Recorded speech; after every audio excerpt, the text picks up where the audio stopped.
Welcome to the installation guide for THERMA V R290 air-to-water heat pump system by LG.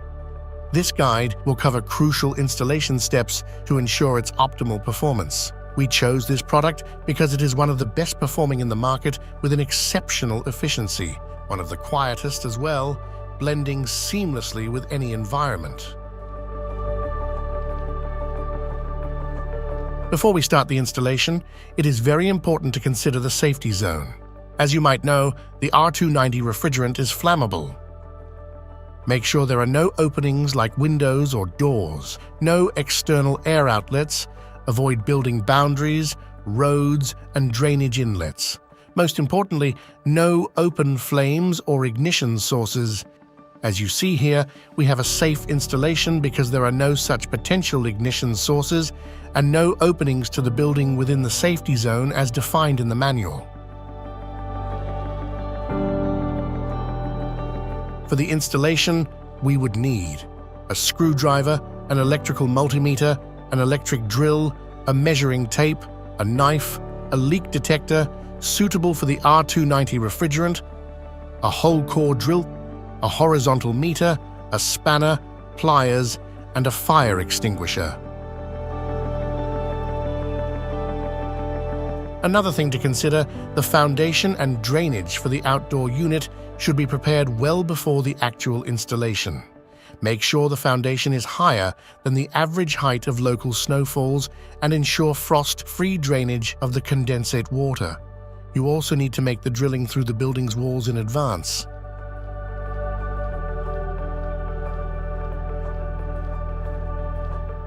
Don't forget to use a leak detector both before and right after unpacking the unit. Make sure that all parts are supplied.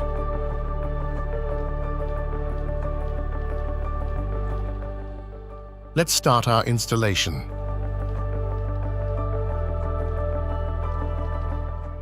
Carry the unit to the designated place using the sling belts provided with the unit. Secure the unit using foundation bolts. You will need 6 sets of M12 foundation bolts, nuts, and washers. Screw in the foundation bolts until their length is 20 millimeters from the foundation surface. This ensures a secure and stable foundation for the heat pump. Now let's get started with the installation of the indoor unit. It should be placed in a room that provides easy access to both the outdoor unit and the heating system. Make sure you respect the minimum space requirements for service to avoid issues with air circulation and overheating. Choose a location with a water-resistant floor and access to the house's drainage system. Ensure there are no flammable materials nearby and take precautions against rodents like mice entering the unit and damaging wires. Now that we've covered the basics, let's mount the indoor unit. Step 1. Place the indoor unit horizontally on a stable base. Remove the remote control case by using a flat blade screwdriver from the front panel and disconnect its cable. Step 2. Now release the 5 screws and detach the front cover from the indoor unit. Grab it and pull it upward. Step 3. Attach the installation sheet to the wall. This sheet will help you mark the location of bolts. This installation sheet is included between the styrofoam and the indoor unit box. Just a quick tip, ensure the sheet is level. Otherwise, the supporting plate and the indoor unit won't be mounted correctly. Mark the location of the bolts on the wall using the guide provided by the installation sheet. After marking, detach the installation sheet and screw bolts into the holes you've marked on the wall. Use M8 to M11 anchor bolts. Step 4. Finally, hang the indoor unit on the supporting plate. Ensure it's securely in place and you're good to go.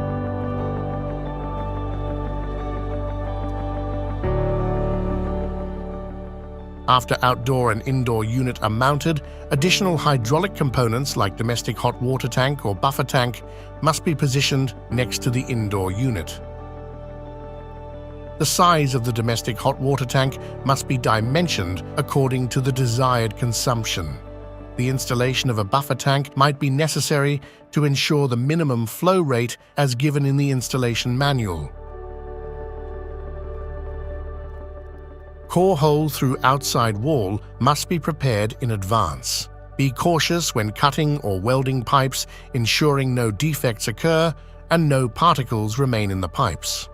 Drainage provisions must be made for a safety valve operation and condensing discharge. When connecting water pipes, ensure tight fittings and use appropriate sealing methods. Connect the drain hose.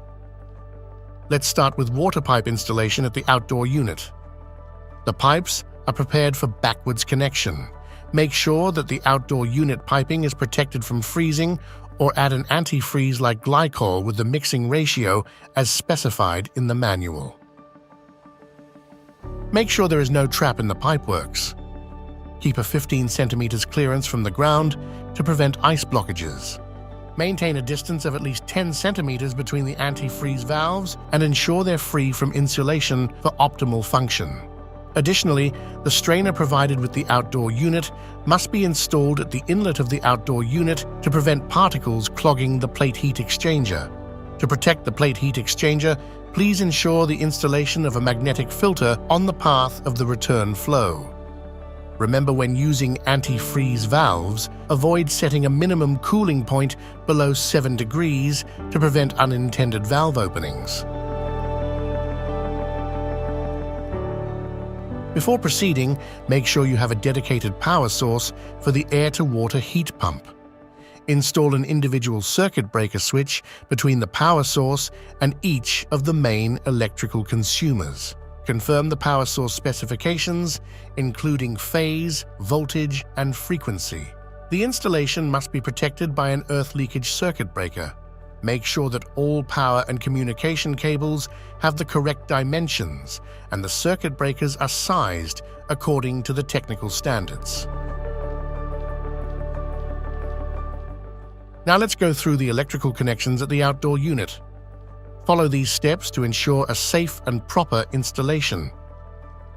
Before it, to be sure that there are no leakages of the R290 refrigerant, don't use an electrical screwdriver. Make sure to keep your mobile phone away and respect all safety measures according to the manual. Step 1. Carefully disassemble the side panel and the cover of the control box from the outdoor unit. Step 2. Connect the power cable to the main power terminal. Ensure that the earth cable is connected at the dedicated terminal. Step 3. Use cable clamps or cord clamps to prevent any unintended movement of the power cable. Be cautious not to over-tighten the terminal screws as it may break them. Always use round pressure terminals for connections to the power terminal block.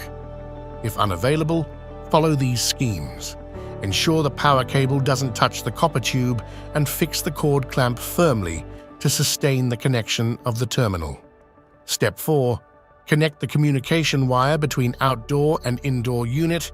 Use a shielded cable and make sure the dedicated cable conduit is used, separate from power supply cable. Step 5. Reassemble the side panel and cover to the outdoor unit by fastening the screws securely.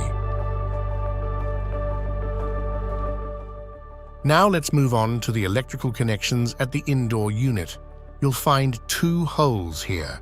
Hole A is for extra low voltage and sensor cables, and hole B is for power cables. Make sure to keep the power lines separate from communication lines. Connect the communication cable from the outdoor unit to the dedicated terminal block at the indoor unit. The polarity must be respected. The indoor unit requires separate power cables for the main power supply, the backup heater, and, if applicable, the hot water boost heater. Water charging is next. Open all valves in the water circuit and connect supply water.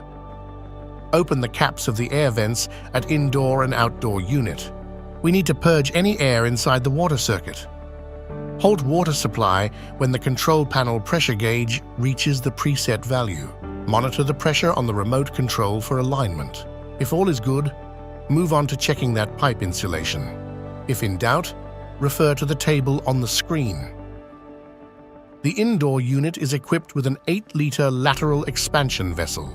Check if the capacity is enough for the actual water volume used. If not, install an additional expansion vessel for the system. Check the pre-pressure of the vessel and adjust if necessary by using nitrogen gas.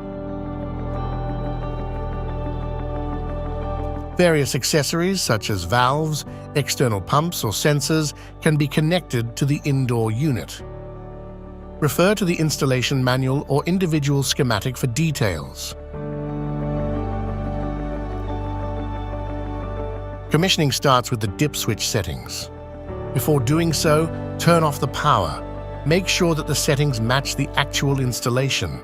Refer to descriptions in the manual. And there you have it. Your THERMA V R290 unit is ready to be used.